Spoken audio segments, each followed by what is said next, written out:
I'm now pleased to introduce Debra L, who will present the Leadership in Diversity Award to Arne Sorenson. Debra is the chairman and CEO of BET Networks, which now is a Viacom company, and at BET, Debra has truly reinvigorated its brand. Among many of her accomplishments, she has launched Centric, the company's 24-hour music and entertainment network. She has been named one of the most powerful women in entertainment. And outside of BET, she's on the boards of Twitter and Washington Gas and Light. Debra, thank you for keeping the power on in Washington. We appreciate that. But she's also on the board of Marriott International, where Arne is president and CEO. Debra, thank you. You're welcome.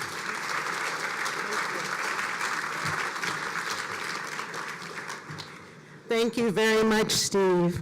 And I appreciate you letting us go before dinner. All the women will understand this. I don't have to worry about eating my lipstick off before I came up here.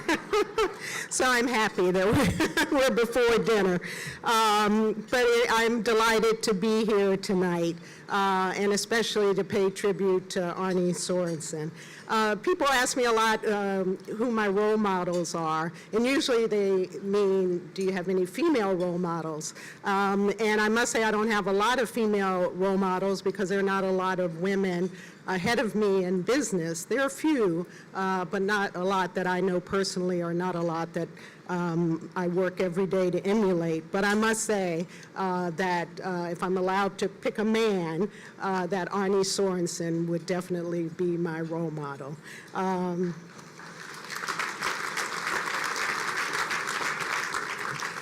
I think Arne has all the traits you want in a CEO, and all the traits you want in a personal friend. He's a great man, a great husband, a great father. So I'm delighted to be able to pay tribute to him tonight. So some say that diversity is being invited to the party, but inclusion is being asked to dance. Marriott is a glowing example of the duality of this, and it's because of the company's enduring culture and due in large part to my good friend Arne Sorenson's leadership. From the very beginning at Marriott, it was always about putting people first. J.W. Marriott Sr., the company's founder, used to say, and I quote, "If you take care of the associates, they'll take care of the guests, and the guests will return again and again." That philosophy is as core to Marriott today as it was back in 1927, and one that Arne continues to champion every day. Arne is someone who uses his words and actions to make it real and lasting. And this is something I've been very fortunate to see firsthand by serving on the Marriott board for over a decade. Under Arne's leadership, the company has established comprehensive diversity performance metrics, which are part of the senior leadership's globally shared goals. But we know guidelines and metrics only go so far. Accountability is the key, and Arne truly understands this and has established global councils to support and advance accountability. Marriott's Global Diversity and Inclusion Council is one, and Arne personally chairs this council. The Committee for Excellence is designed to drive global diversity and inclusion efforts and monitor progress. This is a board-level committee, and having served on several other boards, this is the first time I've ever seen a Committee on Excellence, a diversity committee, made up of board members and is accountable to the board. I have the honor of chairing this particular committee. And then there's the Women's Leadership Development Initiative, an initiative to develop a strong pipeline of women leaders. In fact, 8 women lead divisions with revenue greater than $100 million at Marriott, and 25% of Marriott's board of director positions are held by women.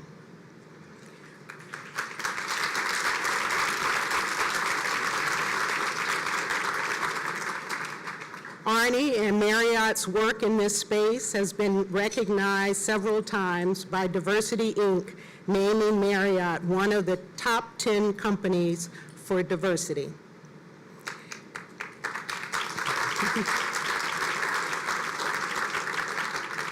Another area we look at the Committee on Excellence is supplier diversity.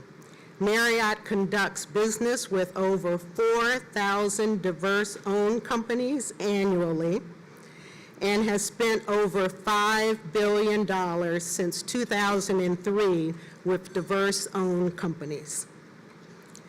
The company currently has nearly 900 diverse-owned hotels, with a goal of 1,500 diverse-owned hotels by 2020. And today, there are 675,000 associates who wear a Marriott badge all over the world from dozens of nations, who speak more than 50 languages and work under the Marriott banner in 125 countries and territories around the world.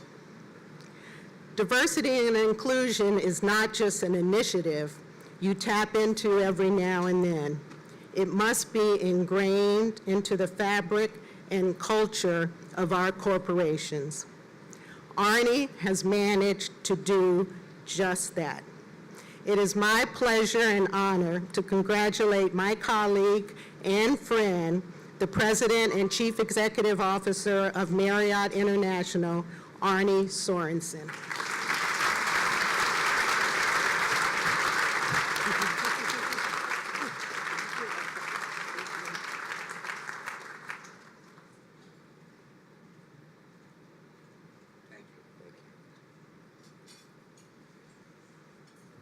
Thank you, Debbie. That was amazingly generous and very kind of you.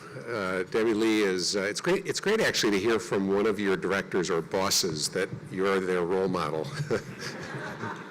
I love that.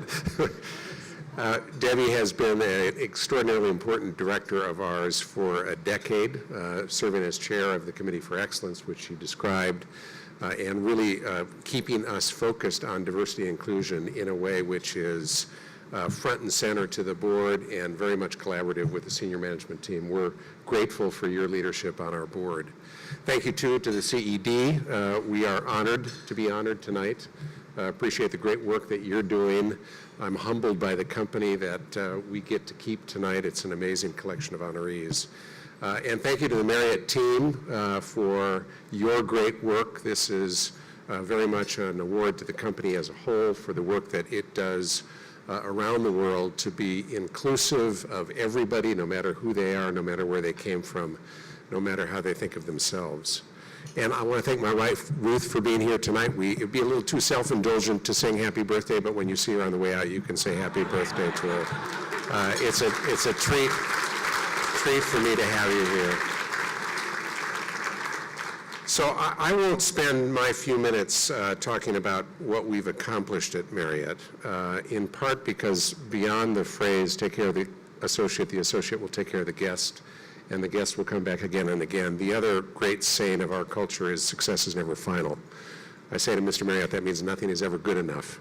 But in truth, what that means is no matter how much progress we think we've made, we cannot rest because there's so much more that we can accomplish. I do want to reflect a little bit on our history over 90 years of diversity and inclusion and where I think maybe we're going, and do that in a group which I consider very much kindred spirits here, and so I'll think aloud about some things which I think are complicated today, and maybe try to invite a conversation which I'm sure we'll have on our Committee for Excellence in the years ahead. We celebrated 90 years this year. Our first 70 years, call it, was really characterized by diversity and inclusion, which was encompassed within take care of the associate will take care of the guest, and the guest will come back again and again.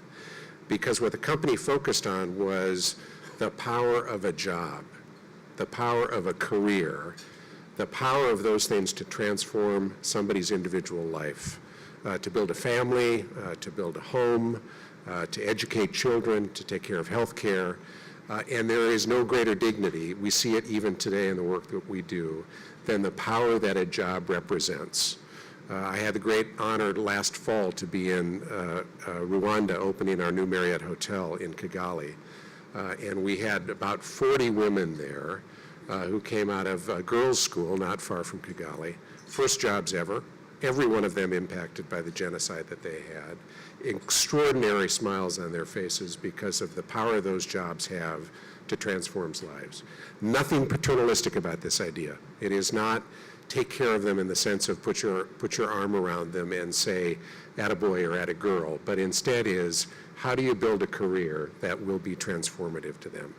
I think about 20 years ago, and I can't date it precisely, we started to use the kinds of words we use today, diversity and inclusion, instead of simply talking about taking care of folks. And those words and the focus we put on managing towards diversity and inclusion in the past 20 years have been fundamental. Debbie talked about the Committee for Excellence, the Global Diversity and Inclusion Council. We've had targets for diversity in our workforce, targets for diversity in our board, targets for diversity in the senior management ranks. And of course, we all know what we measure gets accomplished. And so that was really important in propelling us to a place where we can look at pride at what we've accomplished, even while we recognize that there's so much more we need to do.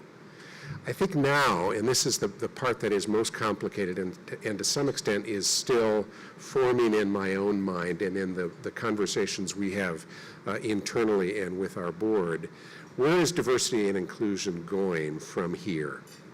Look at the society we have. And whether we use the phrase diversity and inclusion or we use the phrase identity politics, there are too many of us in American society and in global society who see red at those phrases, who say, where does that leave me? And if we're not careful and we use diversity to say, okay, we're going to score every community separately and have a long list of who those communities are, if you're not on that list, the first reaction in the society we live in today is, well, what about me?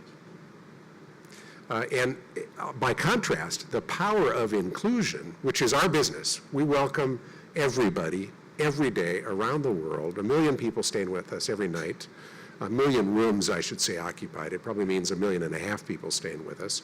And they literally represent everybody across the globe.